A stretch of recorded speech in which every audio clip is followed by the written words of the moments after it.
Muy buenos días. Hoy ante ustedes, Helen Ramírez y Paola Choque hablaremos sobre el cuento Continuidad de los Parques, por Julio Cortázar. Este cuento pertenece al libro Final del Juego, del año 1964. Había empezado a leer la novela unos días antes. La abandonó por negocios urgentes. Volvió a abrirla cuando regresaba en tren a la finca.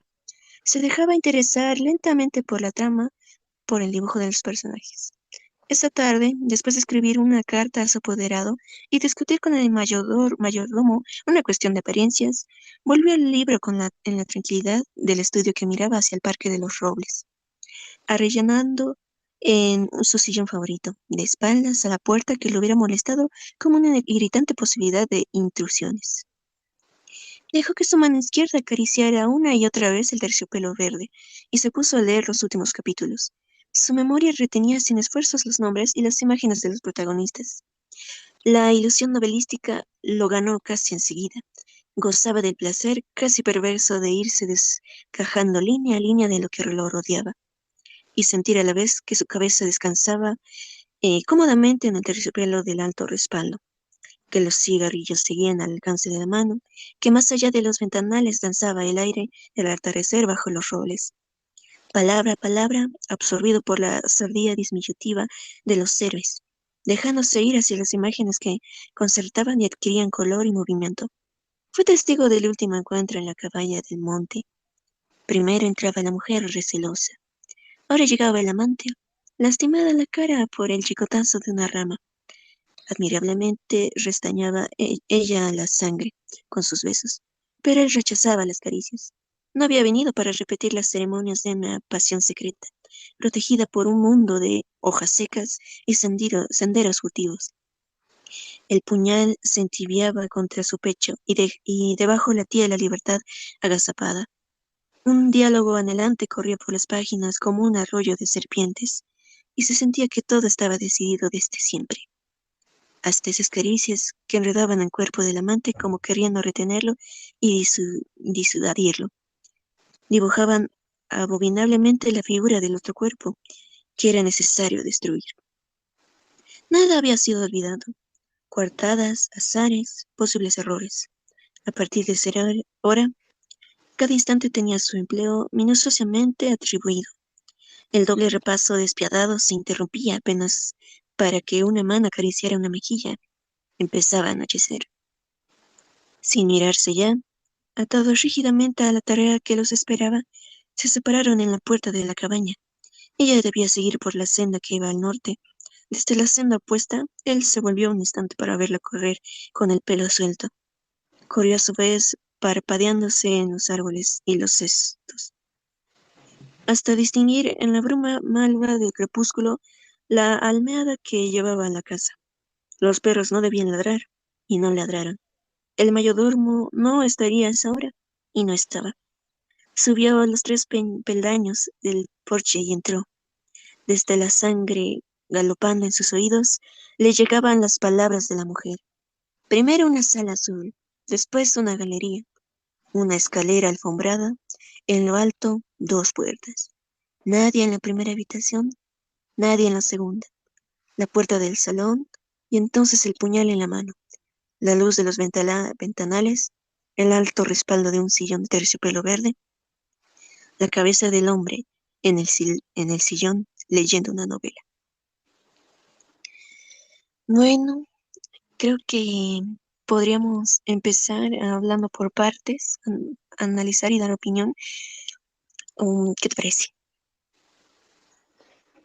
Yo opino que de acuerdo a lo que hay gracias a la acción de un lector, ¿no? Que activó, que se involucra en uno de los acontecimientos de la ficción, se sumerge en la realidad o tal vez la realidad también se puede incluir en la ficción y pasa a ser parte de ella. ¿Tú qué dices? Pues opino igual, es como esa sensación de cualquier lector eh, que, que al disponerse a leer cualquier libro siente que entra en la historia, solamente que en este cuento lo refleja de manera literal y de una manera fantástica, por así decirlo. Y por eso dando a entender como dos distintas ficciones.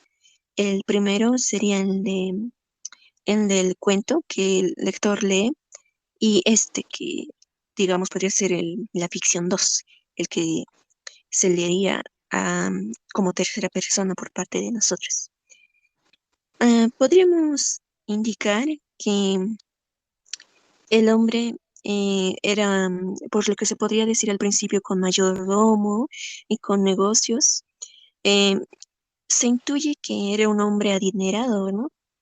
Y, y que en unos par de días se enganchó tanto con un libro que gozaba de leer cada palabra y adentrarse cada vez más y más en la historia, sin darse cuenta que de verdad estaba entrando, Ujú. ¿no?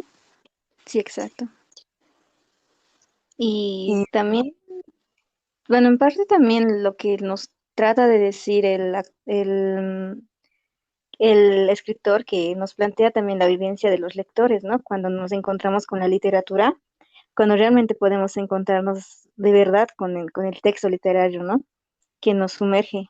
Y bueno, de pronto estamos empezando a identificarnos con esos personajes y vivimos sus propias emociones. Exactamente, siempre ese es el propósito, el sentirse identificados y el adentrarse. Yo creo que, digamos, este sería como el propósito de que quiso dar a conocer un poco Julio Garza. Y dando un poco de análisis, mm, podría al principio nos indica cómo el hombre en un terciopelo, en un sillón de terciopelo verde, se relaja de espaldas a la puerta de entrada para no ser interrumpido. Esto da como ya un escenario claro de lo que ya está pasando y para conectar ya ambos escenarios, que como se puede ver en la parte donde que dice que se gozaba del placer, casi perverso de irse despejando línea a línea, em, se dejaba intuir fácilmente y ya solamente era cuestión de preparar el terreno para que el narrador comience a contar lo que sucedía en la novela.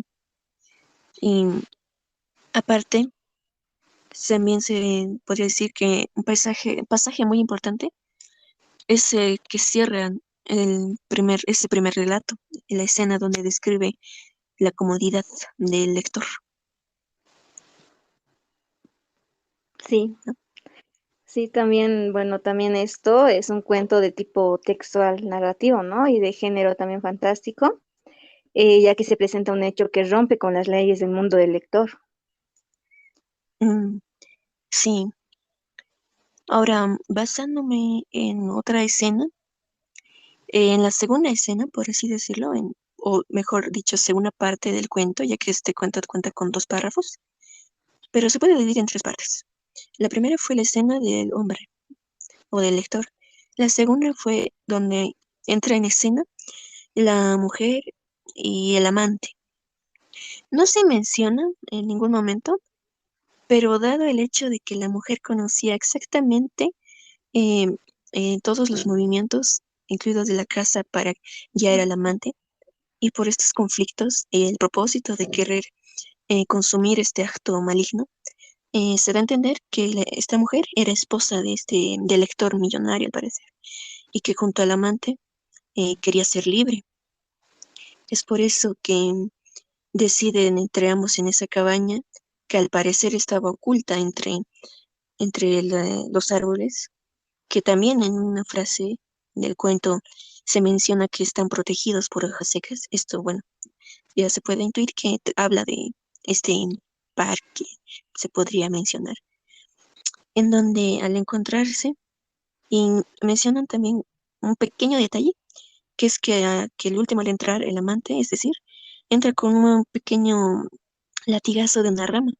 Podría darse a entender ese elemento también, que fueron con prisa.